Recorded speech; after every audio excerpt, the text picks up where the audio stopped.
really meaty.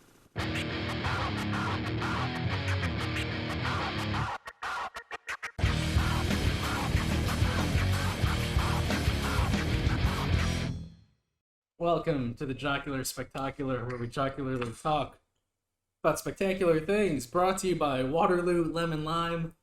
The Walgreens by my new apartment doesn't have my two favorite flavors, but they had number 3. I mean, still a really good flavor.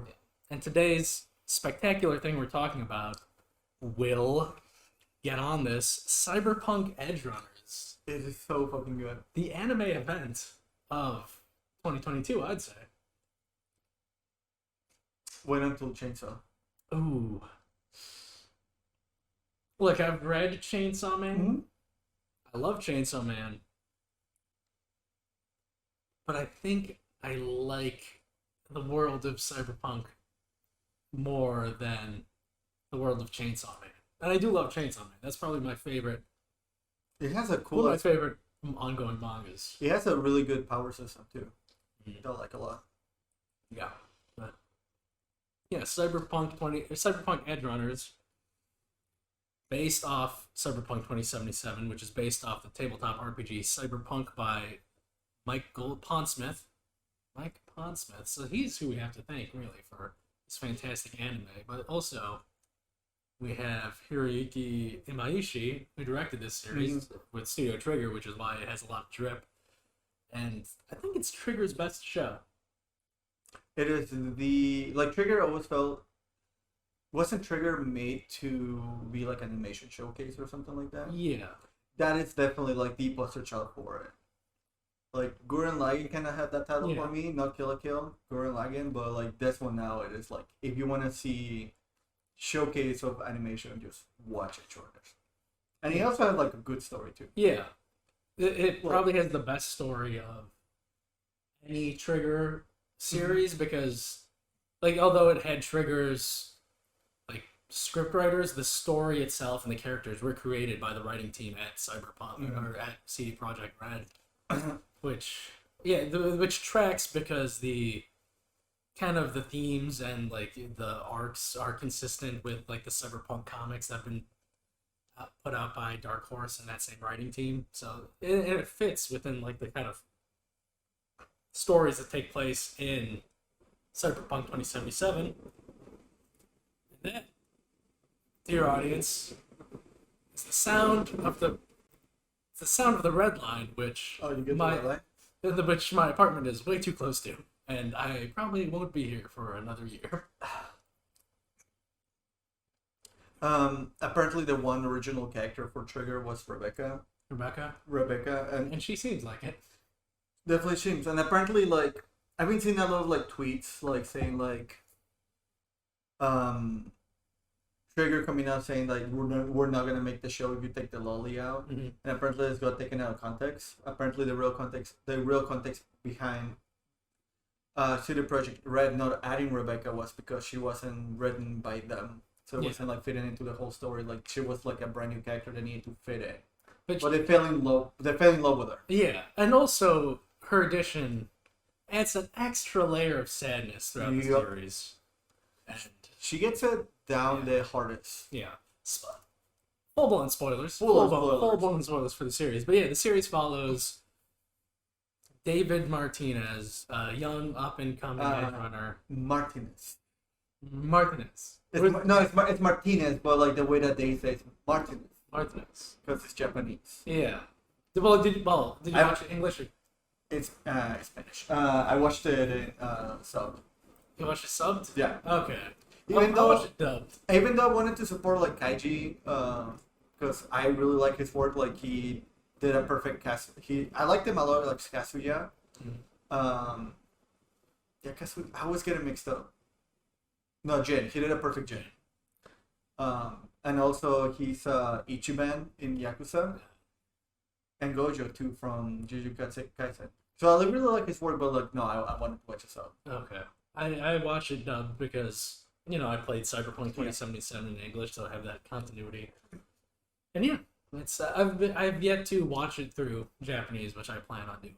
It's really good. I like it a lot. The English dub, of course.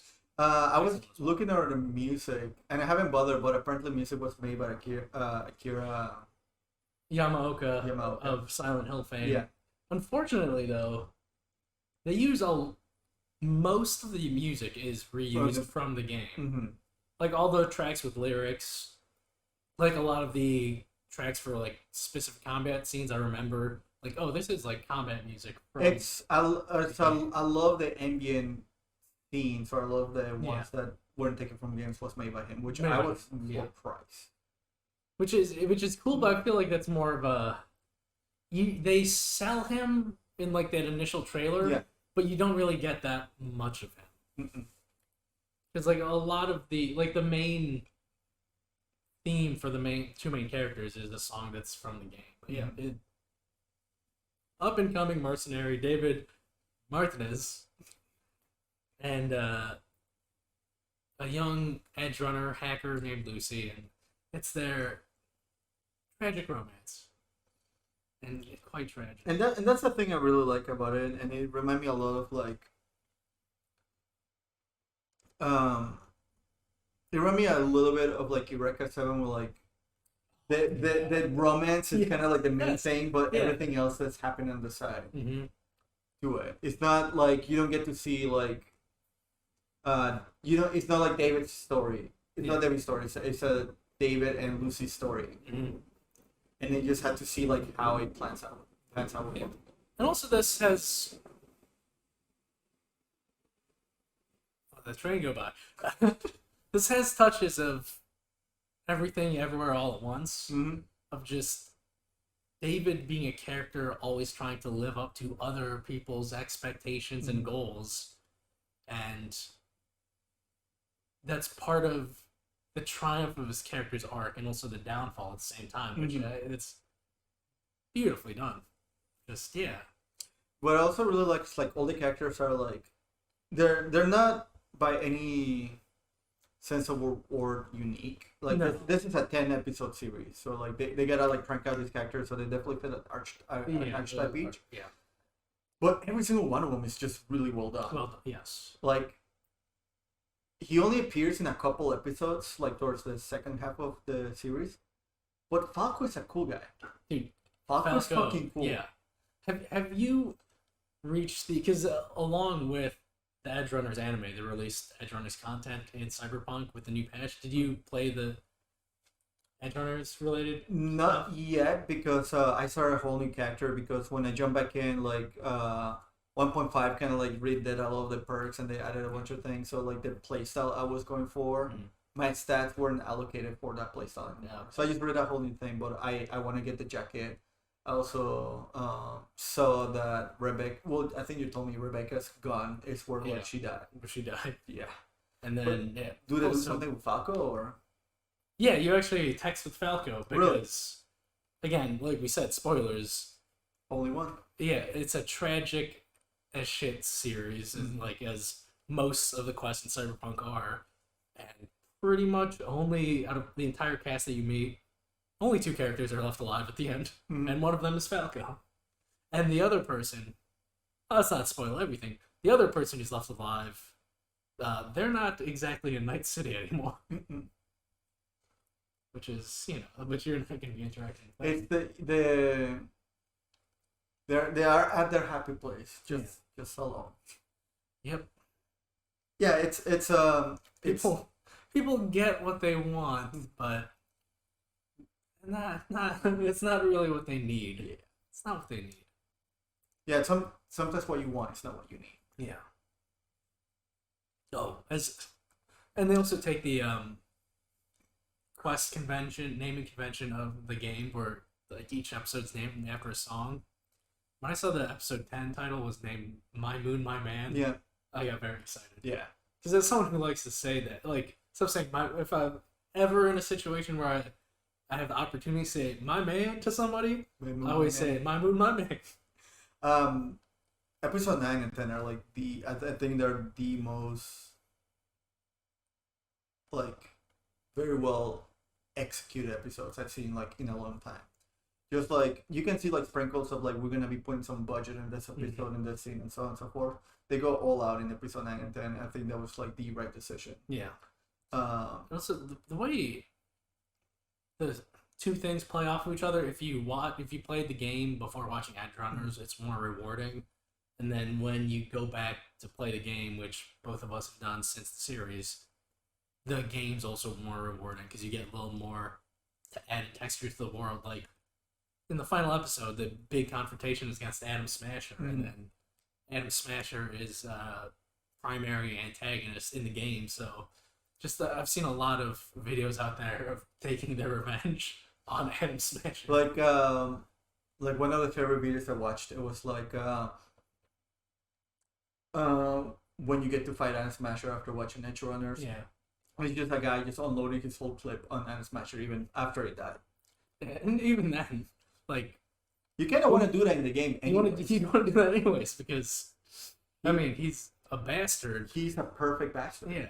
And then when you, because no matter what path you take, like you go in with a crew and then like Smasher fucks somebody up in every route, so you want to fuck him up real bad.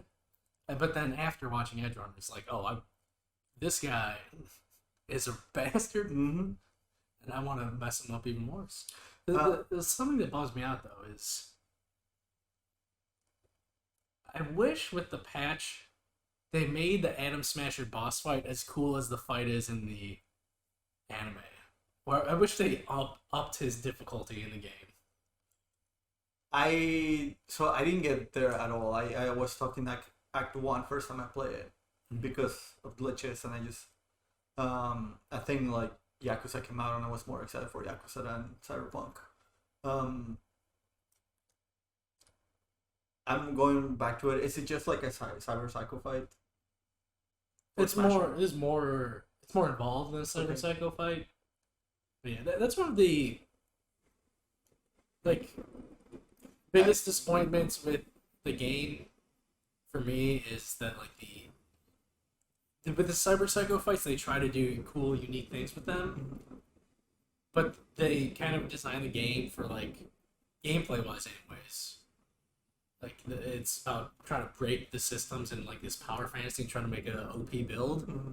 So when we actually do face the cyber psychos, it's like, oh, this is either you have to hit them early for them to be still challenging, but if you go and clean up later in the game, it's just like, oh, this isn't exactly as fun as it could be.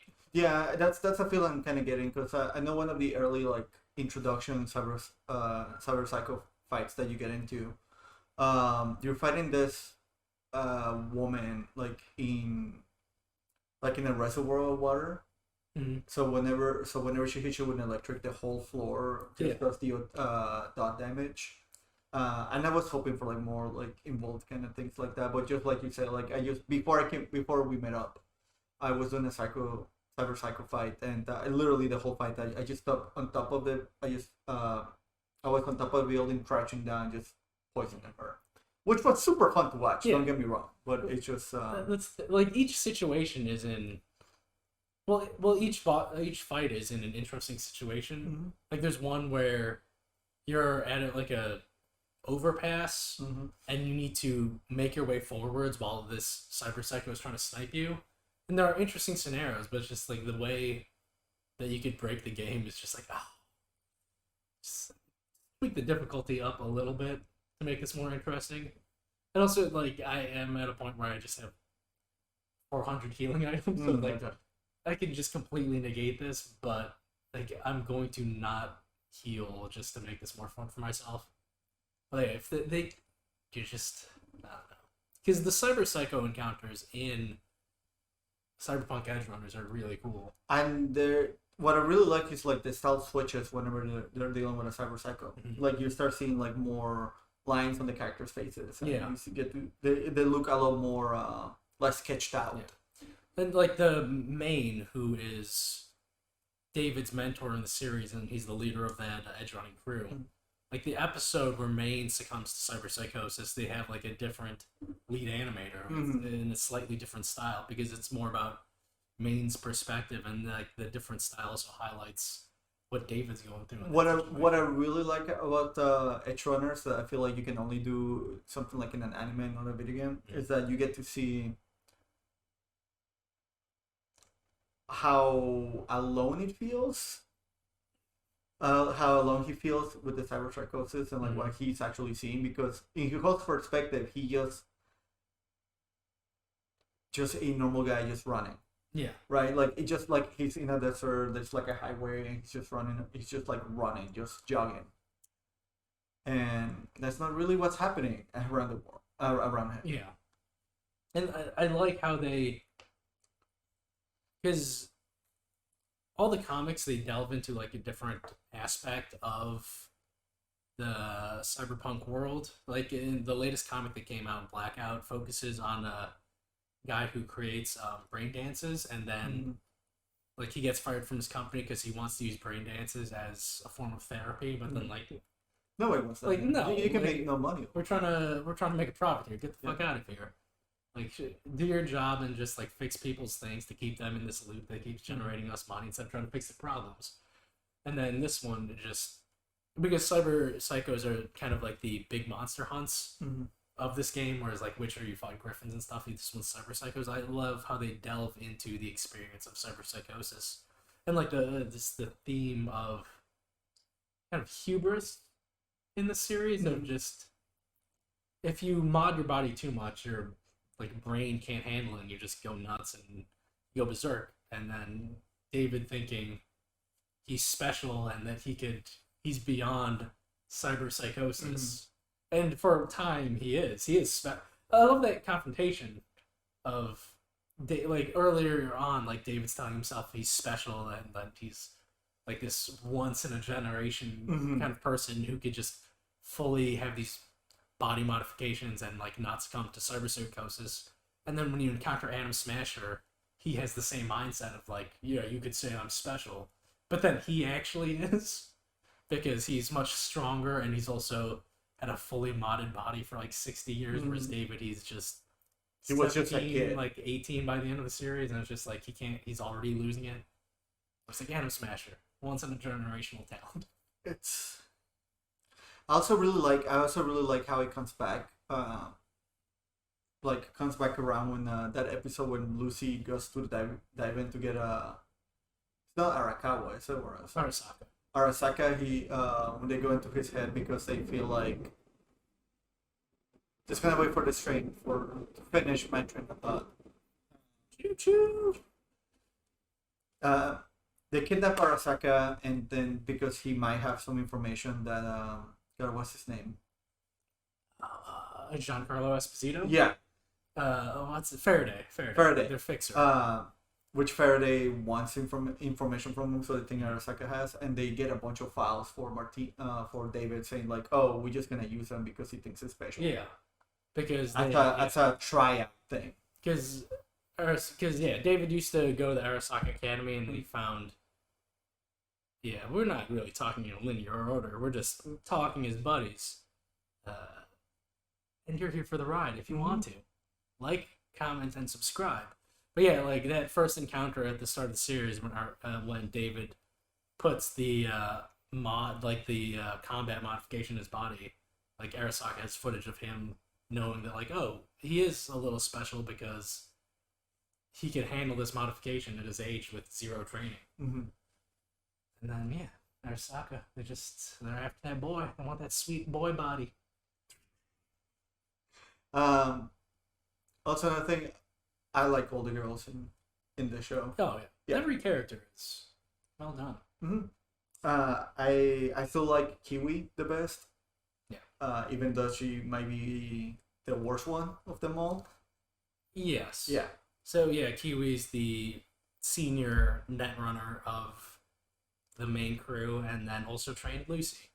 She plays basically like the cold, distant type kind of character. Yeah. Keeps to herself and like just mean to you the whole time. But there's just something about her I really like, and I think she's charming. I also really like that she's one of the few ones that's fully decked out when it comes to the whole machine. Like she doesn't have a proper mouth.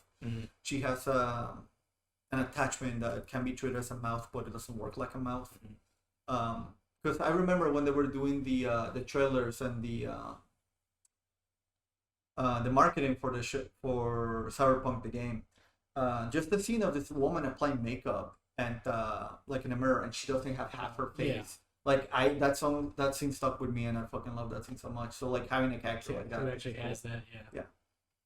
Also, this anime has a lot of titties. A lot more than I was expecting. Good amount. Like I thought, like playing Cyberpunk and watching the trailers, like okay, we're gonna see one set of titties. No, we saw a lot of titties. Yeah, the Netrunners, they're just gonna be naked in their pool of ice while they're deep diving into the net. Also, like the deep diving, like when you do see those them going into the net and whatnot, seeing the game's UI pop up in the anime is really satisfying.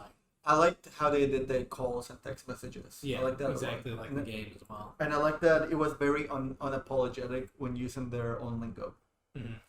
Because had this been any other anime or had this been like any other thing, I'm sure we would have gone like an excerpt or somebody like giving us context what these words mean. Yeah, they just dive right into it. They just right into it. And it's like, hey, like this is gonna be fast paced. Just understand the context. They're even. Yeah. I fucking hate the kid. Okay. Just a heads up. Very early into the series, like episode 1, they placed on the whole like poor kid trying to do his best, rich kid gets everything, total asshole. I fucking hate that kid. Oh, Hate that kid. something I like is how he never pops up ever again in the series. He's only at the very brief school segments.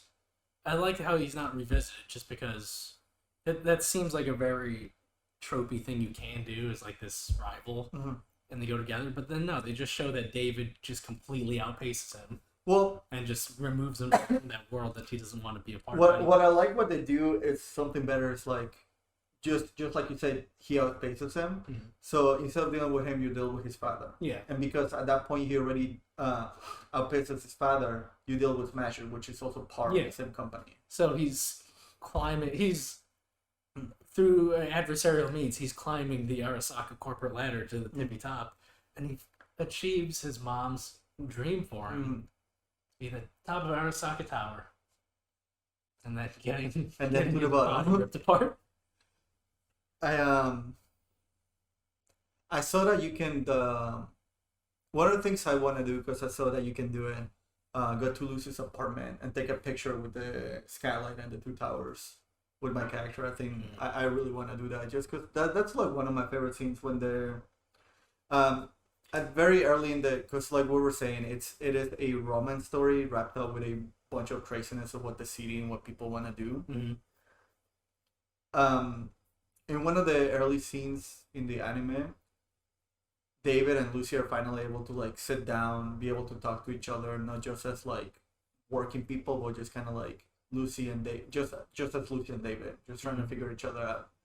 And they have that scene where they're like at night and they're talking about like why the moon and why all these things. And I don't know, that I feel like that scene is very touching and very like encapsulates the show very well. So it's about like pursuing your desires and the follies that could occur. And then you have Rebecca kicking somebody and then shooting them nonstop. Yeah, I love her. She's very playful scene. Maine, we haven't talked about Maine enough, because he is that crucial part of getting David into the world. I think he's voiced by Bato from Ghost in the Shell. Oh, that's why it sounds familiar. Yeah. The back, circling back, Giancarlo Esposito being one of the main antagonists of the series. Sounds like he's phoning it in, man. He's easily the worst voice actor in that series. I believe it. He's not a voice actor. He's just an actor. Yeah. Also, like, I don't know. Granted, the thing is, it's like, I like Breaking Bad, but I feel like Breaking Bad ruined him because now he has to play that role. Yeah, because to me, when I first heard the character of Faraday, I thought, is this guy doing like a bad Giancarlo Esposito impression? And then by the second episode he was in, I'm like, that is Giancarlo Esposito. He just sounds so flat and emotionless, and I don't know. Maybe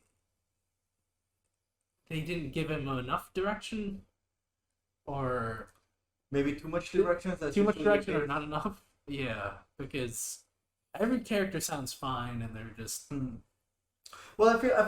I feel like I was saying earlier with like Kaiji. Kaiji. I keep forgetting how to pronounce his name. Um, like it has like Cyberpunk Edgerunner voice acting cast has a good voice acting cast. Mhm. Like it has really good talent, and then you just put a celebrity in there that's not trained to do voice acting. yeah. I think that's usually when stuff like that happens. Mhm. Like with generally the dubs of Princess Mononoke are good, but there's like one or two people just like you're just in a booth talking in a mic. Yeah. Yeah, voice acting is more than that. And I feel It's like you have to think of it like theater. The difference between screen acting and theater acting, where it's just you have to be more expressive in the theater to so you can play to the back seats, whereas you have to be more expressive in your voice and your mouth exertions and your breath in voice acting. And it's like Giancarlo Esposito was just there. he was reading the lines and Yeah. putting some emotion behind them. Yeah. But Maine, like he's cool. He's cool. Yeah, he is ridiculously huge body. Oh, He's cool. Arm gun yeah. that sucks in the game. Projectile launcher. Hey, Yeah. man. I like Gorilla. Again, you get the right build. You can break that stuff. You can break any build, Yeah. which is what I love about it. Yeah, that's another thing I really like about the newer Cyberpunk things. That for some reason Monowire was blunt and not even a slash damage. See, I like blunt monowire because it gives you more reason to like invest in blunt weapons, whereas like okay, all melee weapons are blades, unless except for the gorilla arms. No, they start adding like other like blunt weapon types for melee, which are like really fun It's and just a bat, a baton, fists. That's it, man. it's also rich. Yeah, and a crowbar. Yeah, no, but I honestly like kind of ties in a little bit with Maine, just because Cyberpunk does like a really good job. Both the game, I haven't read the comic, of like giving you context of like how things are and why things they are, and whether it be with supplemental material or within the game or series of like cyber psychosis is. Yeah. So I never use lethal means for whenever I have to fight a cyber Oh, of psycho. course. It's like I'm just like no, like I do in a really shitty This is situation. just somebody who's going through a mental illness. Right? Yeah. I always non-lethal. Yeah, exactly. So like I like having that options with melee, but yeah, I definitely feel like there should be more blunt, non-lethal methods. for Which the next they've talked about how the next patch will rework melee, which I'm excited for. It's not like punching dudes in the face, man. I don't like It's these little satisfying. arms. But it is just like you zap somebody with your quick hacks and then you just run in and Well, you can just use the slow down time and just run to them. oh, I I don't. that's My gonna be reflex is at 6. I can't equip a Sandavist, and I'm not David Martinez. that's gonna be my next build. I'm gonna try to do like a full on punch build because grenades super fun. I don't generally in games. I don't like grenades. I like these ones, but granted, because they're not a main DPS thing. They're just supplementary. Yeah. Well, I use them as support. Like if you invest in the tech tree, you can. well, I use them as support. So like I saw that because I didn't mess with grenades at all in my previous playthroughs, but I'm doing like a full on like poison. So I have the poison grenades, which are super fun. Yeah. And then so there's EMP one, so it's like hey like. There's a hacker there. Let me toss this at them. I'm gonna run at you. I'm all in on electricity. I have the EMP grenades equipped. Again, my main quick hack that I use is short circuit, and then also I have the modification where if I take electrical damage, I don't take damage, and it just converts electric to armor, so I get more powerful when I get shocked. Ooh, But love yeah, all the characters are great, and I say this and I forgot her name. Doria. Dorio, who is Maine's Love interest. love interest and also like the co-leader of the mercenary team. That was sad. Yeah. Oh yeah. That was sad. It's also like So like it's a foreshadowing to what's gonna happen. yeah. the whole thing of just seeing David's mentor, just lose his mind, and then seeing David's reaction throughout that whole thing, and then also David taking away the wrong lessons from that episode.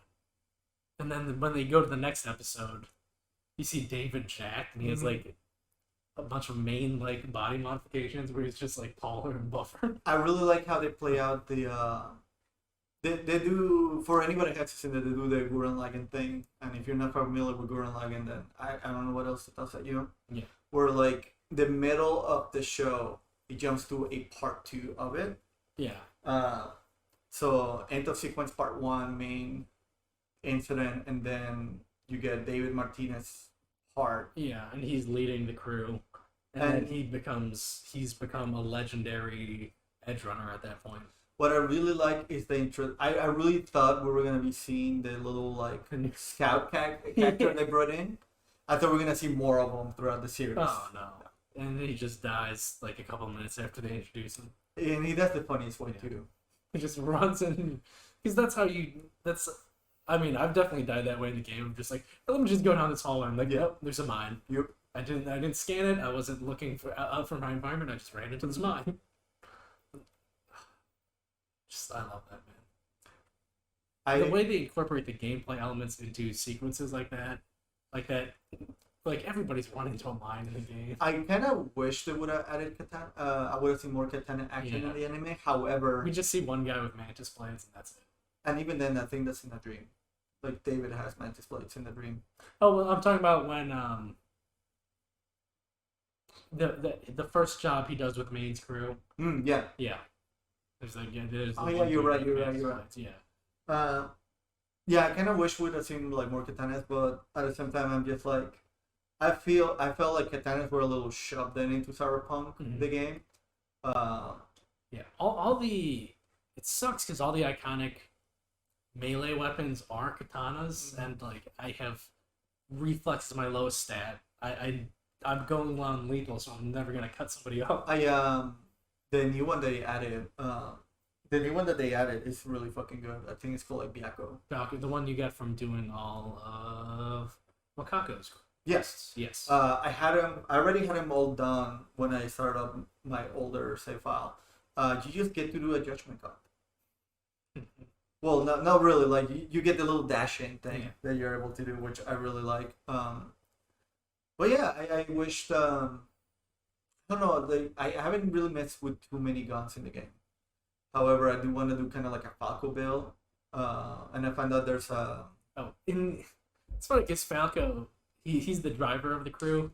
He dresses like a cowboy, but in the dub, Matt Mercer, right? Yeah, he's voiced by the cowboy formerly known as Jesse Creed from Overwatch. Oh yeah, to change your thing, right? Yeah. What is it now? Something. Cole Cassidy. Cole Cassidy. I just call him the Overwatch cowboy formerly known as McCree. Yeah, it's Matt Mercer on that, and I know he probably did a really good job, cause yeah, he's great. Especially at the last 2 episodes, Falco is doing a lot of like the heavy lifting for the character work happening. I mean, ride or die. Yeah, ride or die, and then he leaves. Ride or die. Yeah, he also really bold for somebody in that kind of era to just go old-timey cowboy. Something I love, because I was rewatching the last couple episodes. I love how he gets punched by Adam Smasher, and just like Adam Smasher doesn't even take him seriously. He's just like a casual, like, I'm gonna knock him out of the way, and he knocks Falco on his ass and just punches Falco's arm off. Just a quick punch. Yeah. One thing I was like pointing out on stuff to my girlfriend when we were watching it, which I know they didn't get because they don't watch movies like that. Mm-hmm. He's just Bronson. Like Falco. Falco is very much like. See, now I feel like an idiot. Like Charles Bronson? Yeah.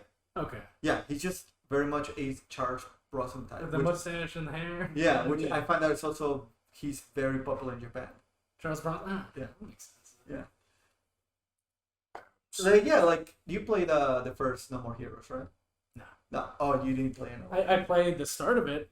There, one of the first assassins that you fight is a Charles Bronson type 2. Okay. His name is Dr. Peace, and he has giant revolvers.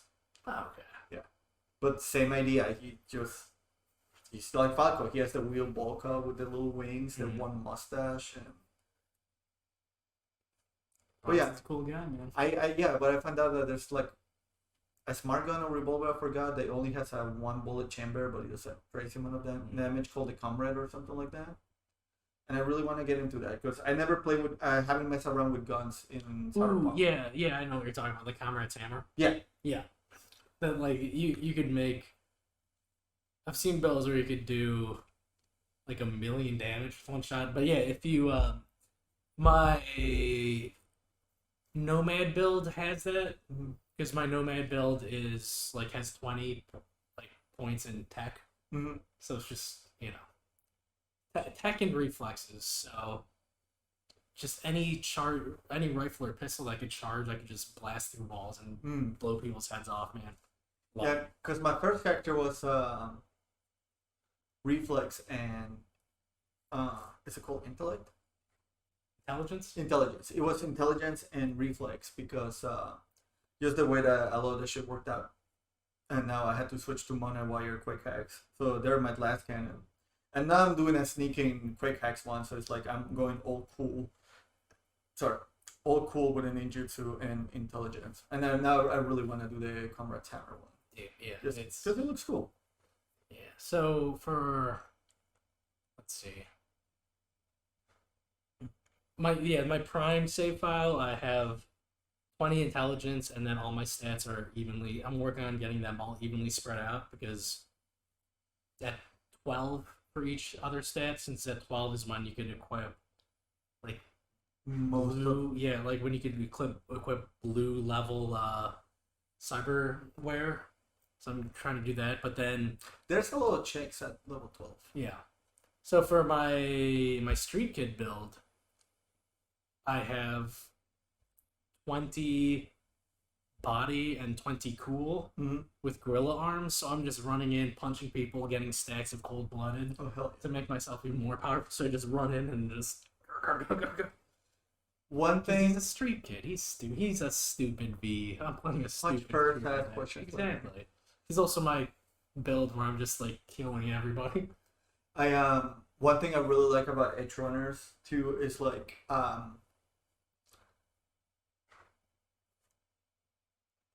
the progress of the progress of time is very palpable in the second half of the game. The second half of the series, not only because like a couple characters age up, but because their personalities are slightly different. Yeah.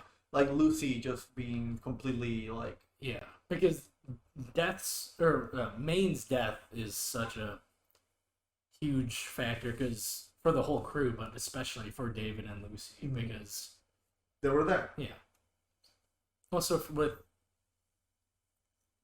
specifically with Lucy and David's relationship, that's kind of they're still together, and I do like how they do coupley things where like it's not just like a weird time skip and like the relationship has drastically shifted into a place where it's like what happened in this time gap, but like no, they're still together, but there is some distance between them, and then it's something that they actively talk about because that's what couples would do. I'm just like, it's like, are you ready to come back? It's just like, I'm not ready to join the crew yet. And the little like nudges here and there. It's not just all like, it's also like the little nudges of like, hey, like them doing like cute couple of things, which are like David looking up like the price of space shuttles. Yeah. Just because they have a very early in the series, Lucy kind of like lets her wall down for a little bit and lets him into something that nobody else knows, that she likes the moon. Yeah.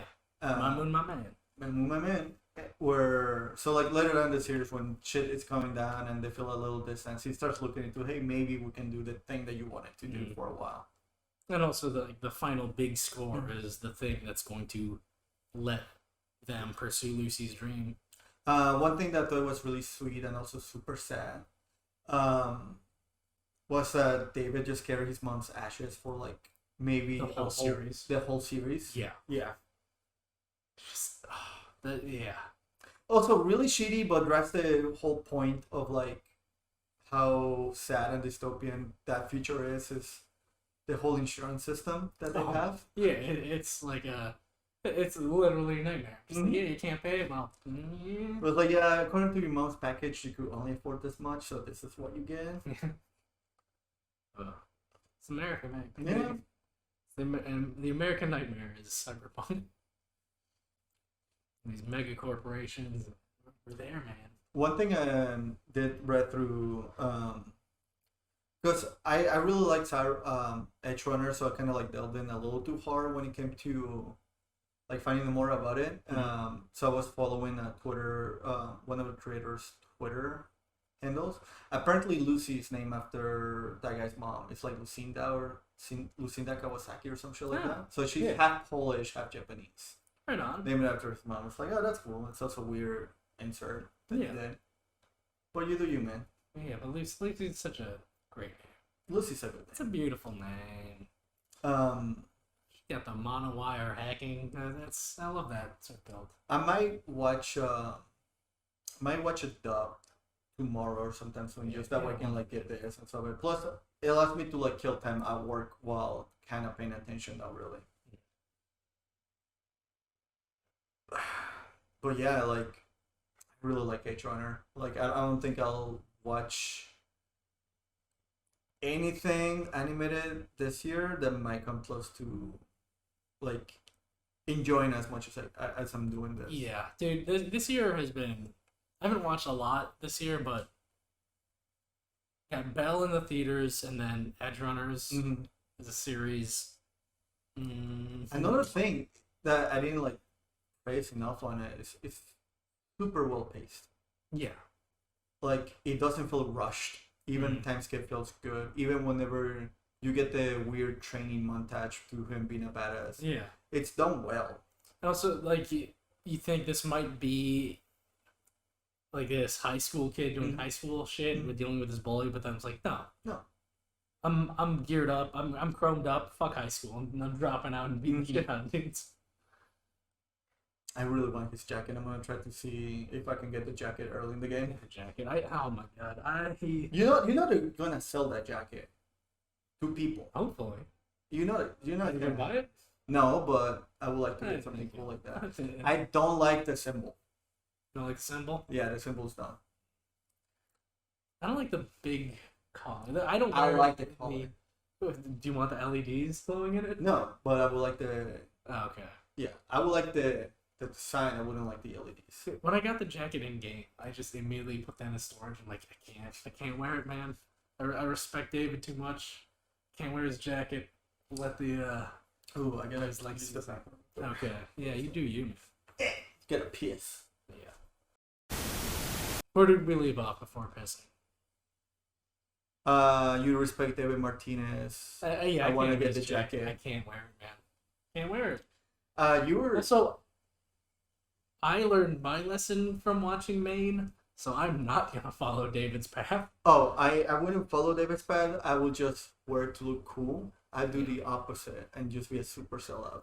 Super cool guy. Again, my prime playthrough, I'm a corpo guy. I wear my suits to business. I wanted to do a corpo, but I don't know. I'm just very distasteful for the whole lifestyle. I might do a Turks situation where I'm corpo and just beating the shit out of you. That's kind of what I do. I'm Reno from the Turks. I got my extending club and just whacking the hell out of dudes with electric powers. But I love the corpo aspect so much because, like, with the corpo dialogue options that do show up, it ties into just the main plot thread of Arasaka being a thing. So, like, you have more of an axe to grind against Arasaka because you used to work for Arasaka. How do you meet? Yeah, you got this too or something else? Just you have to for the pilot you have to like lift the lever all the way up. It's just gonna keep running. Like that's annoying. Oh yeah, it's again another quirk of this apartment where I'm like, yeah, Staying another year. Just a year's good. A year's good. Hope they'll have a little more money by then and get me somewhere not next to the train, but equally close to the train. How do you meet Wells in the corpo playthrough? Because I've only done Street Kid. Because in the second playthrough, my girlfriend was kind of watching me play Cyberpunk, and when I make my second playthrough, I asked them, it's like, hey, like, make the character for me, like, why not? So she made them a Street Kid again. No. So I've only done Street Kid playthroughs. How do you meet God, I forget his name. How do you meet? Jackie? Yeah. He's independent contractor that you work with. Oh, okay. He's like a buddy. That's it? Yeah. Because, like, because in the Corpo playthrough, your boss wants you to do something, so you're going to subcontract to Jackie, and then you get fucked over. Oh, hell yeah. One thing I do like,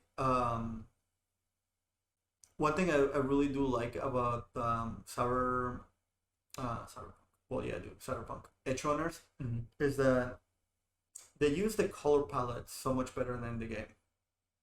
Because when it came to like promoting the game, you know, like different video games will use like a different color scheme to promote it, and like Cyberpunk was always like yellow with electric blue. I love it. It looks great. Don't get me wrong. Can we get my Adidas? I specifically got those Adidas because neon yellow, neon blue, and like hot pink. Yeah.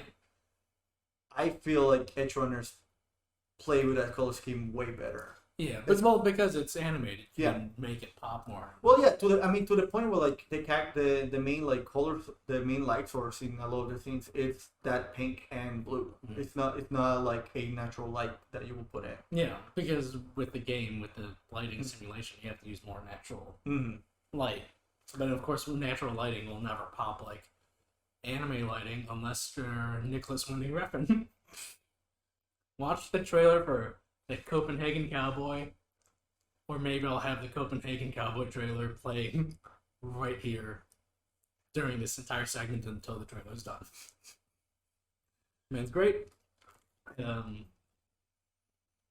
Refn's buddy Hideo Kojima is in Cyberpunk 2077. He's in one of the clubs, right? He's just chilling doing his Kojima thing. Yeah, when you go to the hotel where you're going to for the big heist. Yeah, I feel comfortable spoiling Edgerunners, but not 2077. I'm still debating whether I should do all the side quests, because right now I'm going through. She's the fixer. She has an eye patch. One of the very first fixes that you get. Yes. I'm blanking on her name. But she's the one who gives you the Cyber Psycho quest. Yeah. Usually what I do with my playthroughs, after the first playthrough I did, because like my main playthrough right now is my fourth playthrough. So 2 onwards, before the rest of the world opens up, before you get to the heist quest, I do everything on that first. That's what I was gonna talk about. Like, I don't know if I should do everything, because in my first playthrough, I gone for it because I wanted to see more of the story. And right now, I'm literally just stuck doing her side gigs, which are tons of fun. I actually like them. Yeah. Should I keep doing that, or should I go for it? Or should just keep doing it. Just keep doing it. Yeah. Well, the thing is, when like, because the main thing I wanted to do first was like, because it's a little rough to play a net runner at the beginning, just because your cyber deck is very small. It sucks. Yeah. So like, it sucks at the start of the game. So my idea was like get to level 12 street tread, get the better cyber deck that we can hold 4 hacks, and then maybe move on to the story. But I keep doing different ones just because I want to have more of my build going on for the story. But I don't know if I'm gonna spoil. I think it's a good way to do it is just do that whole first neighborhood or the whole first borough and then move on to the next section, like, and proceed with the story. My problem with it, why I find it a little boring, is because I started playthroughs 2, 3, and 4 at the same time. Oh. You have like the different backgrounds, so I'm like, all right, I'm just doing this all these same quests 3 times in a row because I'll like one day I'll do the Nomad Gotcha. Okay. playthrough, and then like on that one area, and then like the next night I'll do the same missions as like the Street Kid playthrough. So I got bored with it, but it's good, man. If you're not doing stupid things like me, it's completely fine. One thing I really do like that they fix in this game is the transmog system. Yeah, And you can just respec whenever. I love it. I love it. I've got my outfits for everything. Mm-hmm. There's my again my general business outfit, which I do most of my quests in. I have my casual outfit that I wear when I'm doing quests in the for the nomads out in the Badlands. I have my skimpy casual outfit that I never wear. I'm probably gonna wear it with scenes with love interests. Oh, I don't have like the main outfit I'm wearing on my Netrunner. Her titties are out. Like, well, she's wearing like a jacket, but you can see like you can see some nice side boob. Yeah, it's just a cool look. Yeah, and then like slot number 4, I've got my Yorinobu Arasaka outfit where I stole his clothes, and also just for business attire. If you love the corpo look, those are just really good looking clothes. Because he's out of the Arasaka Corporation, of course they're gonna be good looking clothes. Slot number 5. Is it raining? No, it's Oh, just not like that out there. They like a patch ago they added an Kaneda looking jacket, so I have that. It's I'm one of Kaneda. it's one of the fixer rewards, right? No, it's just in your Oh. inventory. But yeah, I've got the Kaneda jacket, red pants, and then red shoes, and then my 6th slot is my full on combat outfit that I wear when I'm doing like a main story mission that I know is intense. So that one's got like a net running suit, a Arasaka bulletproof vest, the net running goggles, and like combat boots. One thing, You gotta role play, baby. It's a role playing game. one thing that I'm doing the whole like role play as much as possible. Like since very much it's I'm playing my second. I'm ditching my first file because like I just don't feel attached to it anymore. So my second save file, like I try to do like different approach for things. So one of the early missions that you do when you're trying to scare a cop into doing a business, I was actually able to like talk her out of like pursue what she was doing. Yeah. Which felt really rewarding and cool. Because in the first one I just like shot her. And same thing like you do a mission where you have to find a reporter. In the very beginning, he's like training to kill himself before you get him. In the first one, I just killed him. Good. Gun first, Exactly. No, like literally open up, I just like hacked them right away, and then I saw there's like timer. It's like, no, don't fucking shoot yourself. Yeah. So like I'm enjoying a lot more of this second playthrough, especially because I'm actually trying to roleplay it sometimes. Yeah, like there's this one gig called Cuckoo's Nest where you have to rescue someone who was falsely put into a mental institution, and then being a corporate professional I sneak in there, only knock out one guy and get the client out of the facility, but then like after the dialogue with that character you rescue, once you get him to like the getaway vehicle, I was just like, I go non-lethal, man. I just want to be a stealth guy. If things go awry, I'll knock everybody out. Yeah. Because, I'm not a killer. I'm just like I'm a mercenary. I'm just here for business. I'm here to steal stuff, knock people out. But then after like hearing about what the victim went through, I just like, okay. Walking through the front door of that building, guns blazing, I'm killing everybody. And then, like, the person who was guarding her holding cell, who I knocked out and just left her body on the roof, I just went back to the roof, shot that person's limbs off. Then, like, alright. One of the things I do like about my second I'm just gonna call it main playthrough from here on out. My main playthrough is with, like, she's all non-lethal, trying to stealth as much as possible. Using contagion, short circuit, overheat. But if she goes down, like I got throwing knives, and throwing knives are so fun to play with. That They're so fun, especially because they have like really high like critical damage attached to them. Yeah, I've read like I linked you about the new one yet. Like you get a headshot on them. I already Huge have bonuses. I already have a knife that has poison damage on headshot, and it's tons of fun. And I was reading one of the perks, like one of the perks is like, yeah, all you throwing knives just do poison too on top of that. So it's like, oh, I can just go full on like, Full ninja. yeah, which I'm really happy about. Also, another thing that I really like about Edgerunners, it's just a little like, one of my favorite missions, which I've talked to other people about, and they don't like the mission, which I don't understand. That mission when you have to rescue the crazy cars. Yeah. I love that mission where you have to go to the different places. Yeah, the Delmain. Yeah, the Delmain. I like that Delmain is still like it's a thing in Edgerunners, and you see it's like, oh, that's Delmain. Yeah. I don't know, like just seeing that face, I'm just like, oh hey, like I really like those missions. It's like the main cab service. Yeah. It feels nice just like, yeah. Like when you see a yellow cab around. Like, you don't see yellow cabs anymore. But yeah. Just it's such a great world that was built, man.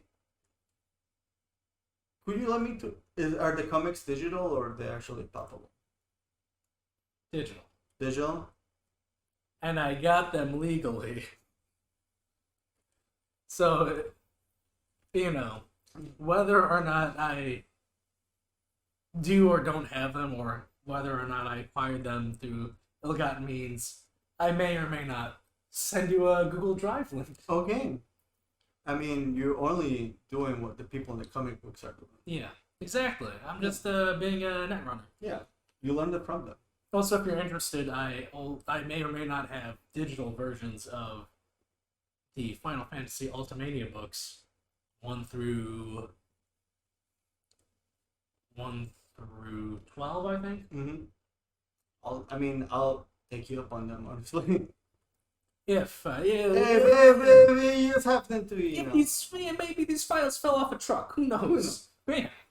Maybe that person found that truck and then uploaded that truck. Who knows?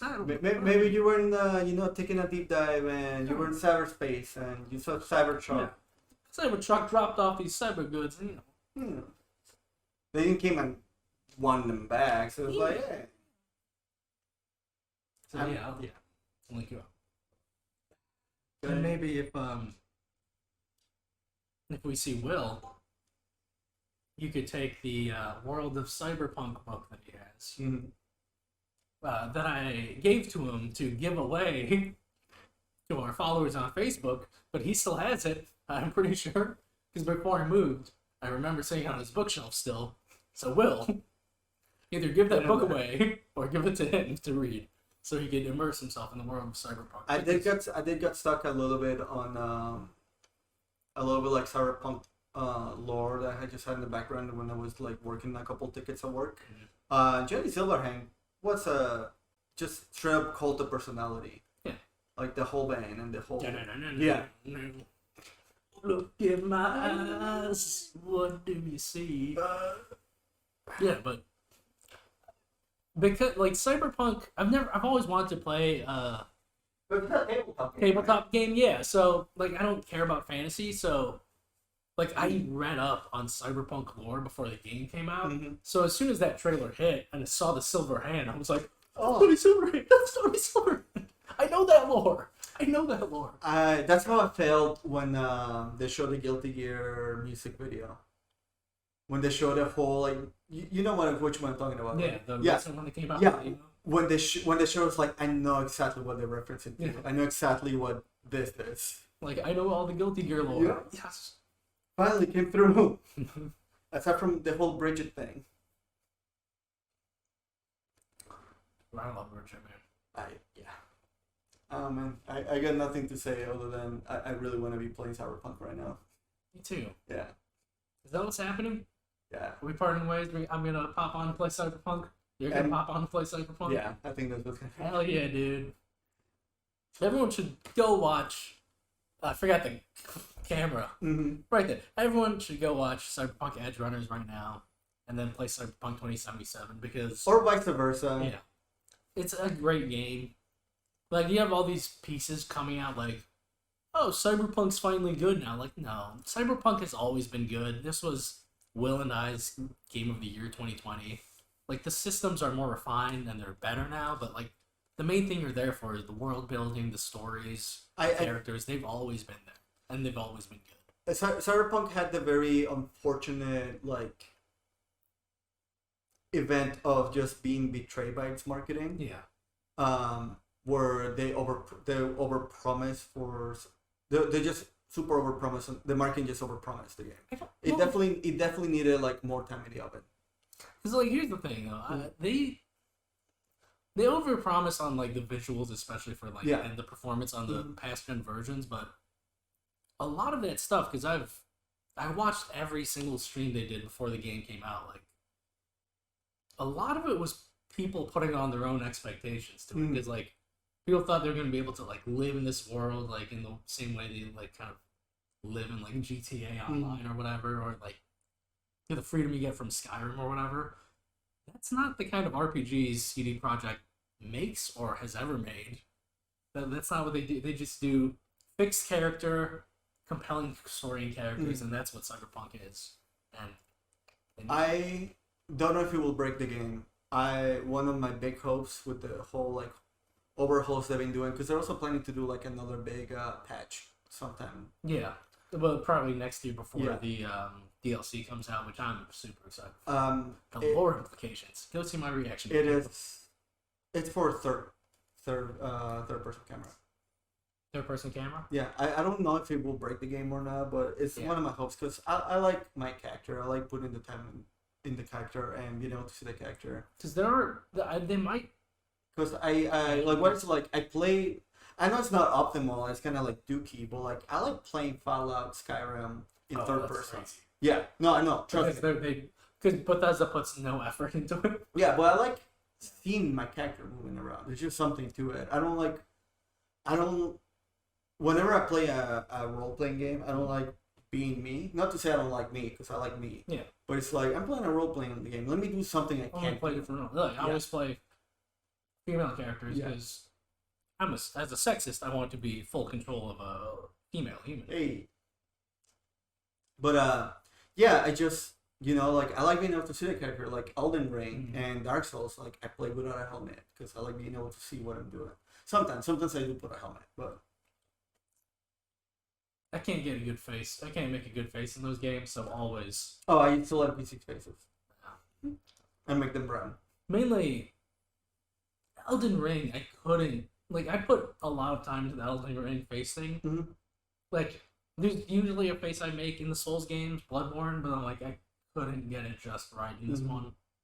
So I'm like, yeah, I'm fine with that here. Because normally, I'll just have a hood on, but I can still see my face in the Souls game. But in this one, I'm just like, cover it all up. My main playthrough, which I'm going to be taking to DLC whenever they announce that for Elden Ring, it's my Pugilist Fisticuffs playthrough, and like I make sure I put in some time on it. And then I gave up. On it, and I just made Millicent and made her brown. All right. This is an Elden Ring podcast. This is a Cyberpunk podcast. Everyone should go play it, man. Which we're gonna do probably in a little bit. Oh yeah. Cyberpunk Edgerunners in Forever. 2077. My moon, my man. My man. Present day. Present time.